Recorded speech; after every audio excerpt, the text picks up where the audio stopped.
Postpartum depression affects many mothers worldwide. The effects of postpartum depression can be devastating for both mother and baby.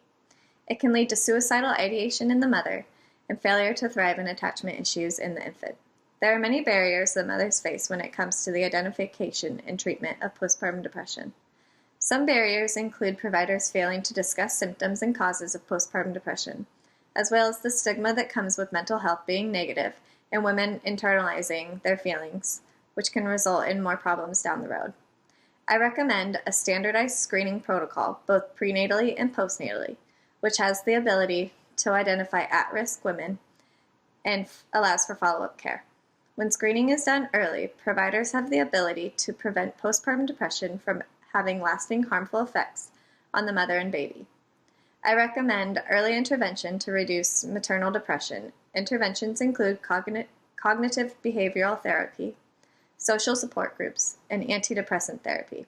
If we give women at risk for postpartum depression a safe place to talk about how they're adjusting to motherhood and how they're feeling overall before the onset of postpartum depression, we can reduce the likelihood of the depression ever occurring.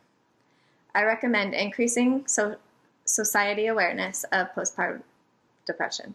If providers begin talking to their patients about postpartum depression, the stigma surrounding depression will diminish. Women will understand that these feelings are a normal process in the recovery of childbirth and that they will get better. Postpartum depression is a preventable condition, and as healthcare professionals, you should strive to create an environment where you are able to screen, treat, and educate expectant mothers about postpartum depression.